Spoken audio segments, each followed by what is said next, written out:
Olá pessoal, estamos de volta hoje, reiniciando mais uma semana, uma semana de confinamento em nome do coronavírus, em nome desta tragédia que está tomando conta do planeta, na mesma linha que já toma conta do planeta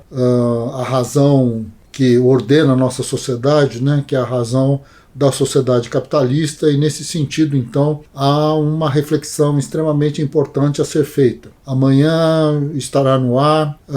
o podcast que nós fizemos com o Denis Castilho, que fez um artigo sobre esse assunto, tentando fazer uma análise, um exercício geográfico sobre a questão do coronavírus, e que nós conversamos com ele. Vamos, então, deixar isso público e deixar em público também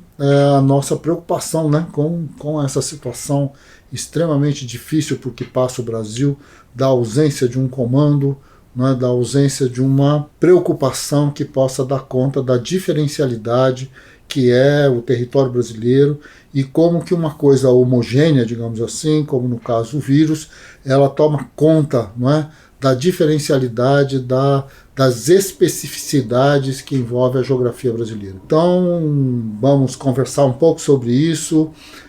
no podcast de amanhã. Não percam, vejam aí no endereço e vocês vão ter acesso a essa conversa que amanhã, logo pela manhã, sim, já estará disponível para quem tiver interesse em acompanhar essa nossa conversa com o Denis Castilho. Muito bem.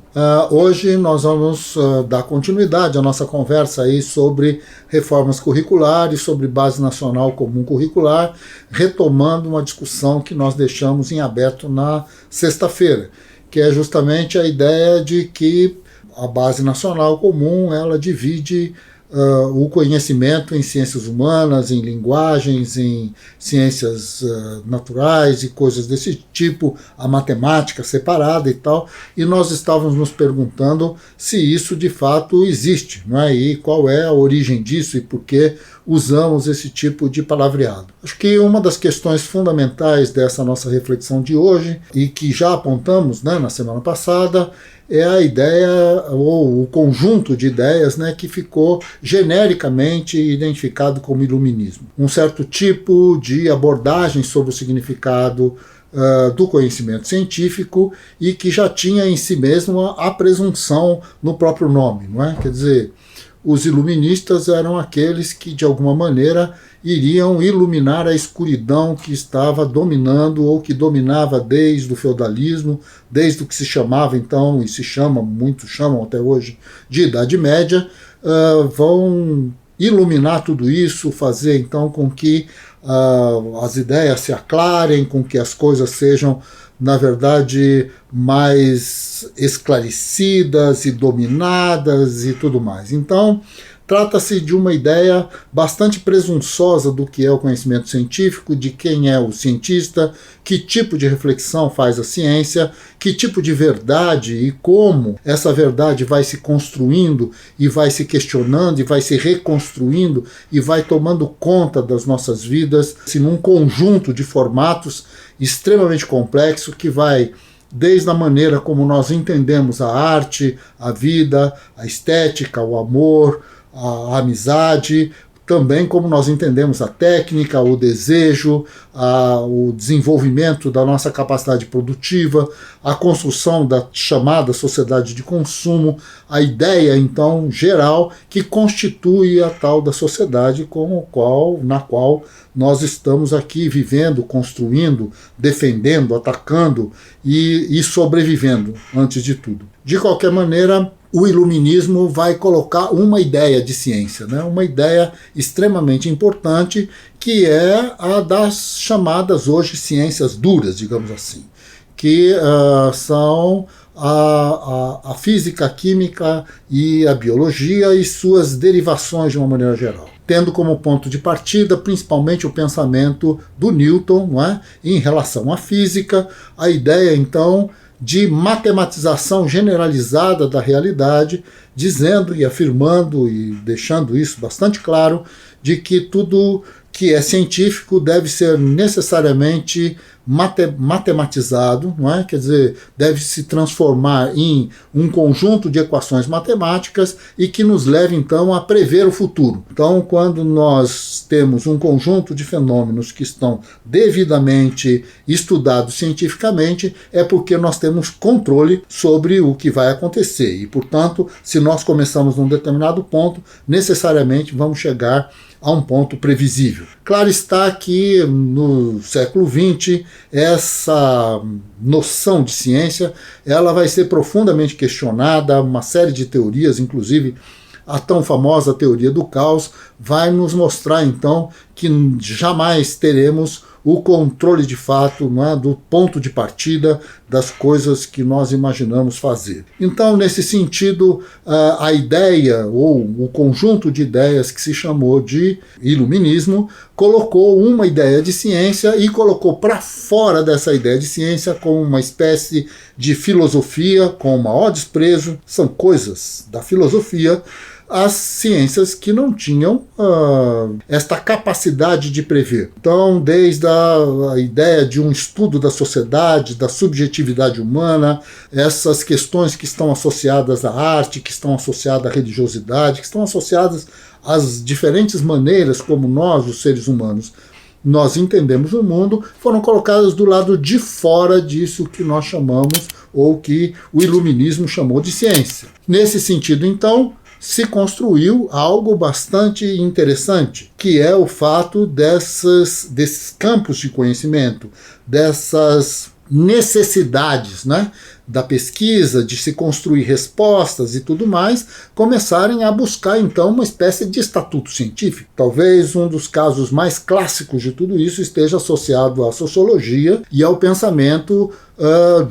de Augusto Comte e a construção do positivismo clássico e tudo mais, que vai tentar traduzir então esta possibilidade de termos uma leitura que se aproxima, né, daquilo que o Augusto Comte chamou de física social, isto é, um estudo da sociedade que tinha os mesmos parâmetros da física do Newton e suas derivações. Nesse sentido, então, começa uma disputa, né? Quer dizer, os campos do conhecimento que vêm a partir daí, como a antropologia, a sociologia, a história, a filosofia e algumas manifestações religiosas, não é, vão trazer para si, vão se autodenominar como ciência. Isto é, como algo que teria o caráter experimental, que pudesse ser realizado laboratorialmente ou que pudesse ser resumido e explicitado matematicamente, e aí se pudesse prever o futuro. Claro está que em casos muito especiais, como no caso da geografia, isto fica bastante complicado. Marcos de Carvalho, né, um dos geógrafos importantes aí, que hoje está trabalhando aí na Universidade de São Paulo, chegou a afirmar, inclusive, que a geografia seria uma espécie de ciência esquizofrênica,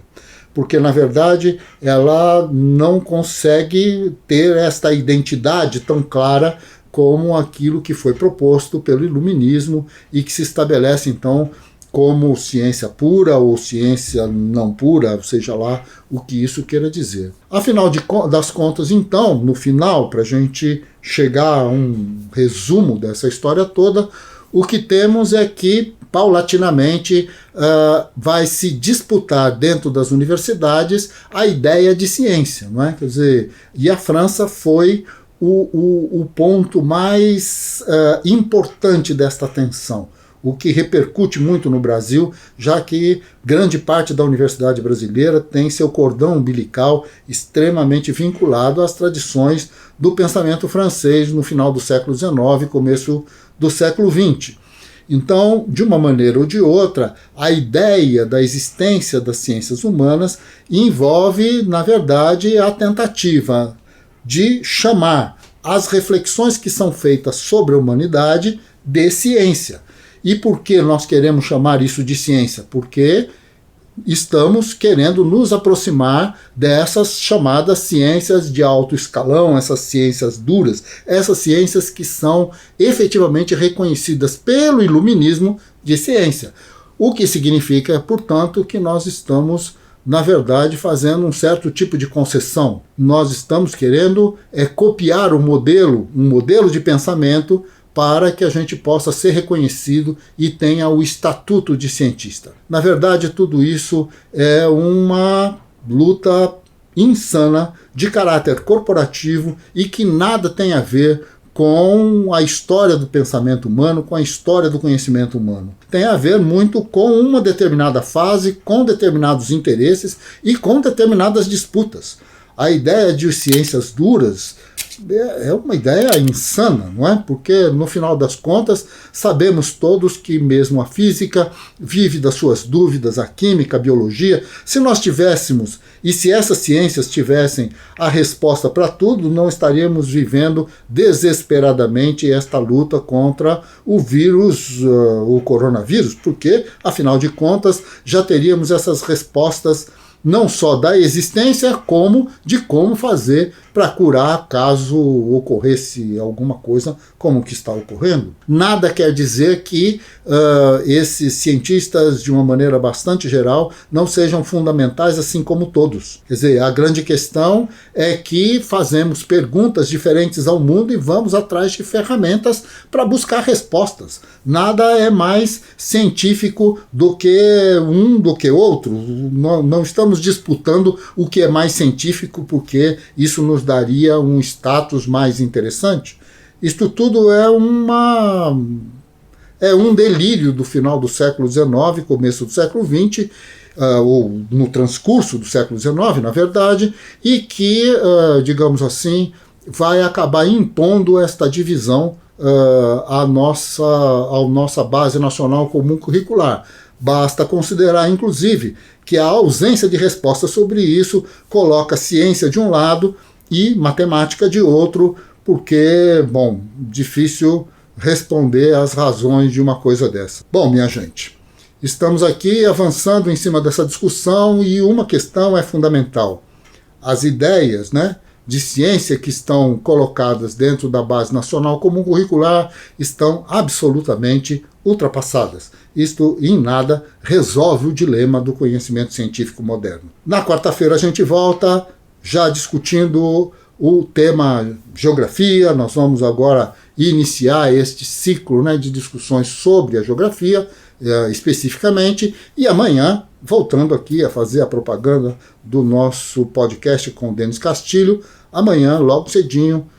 o podcast que vamos discutir, então, este exercício que foi feito para se compreender a geografia do coronavírus. Um abraço a todos e nos vemos aí na quarta-feira e amanhã em companhia com o Denis, ok? Um abração, até mais.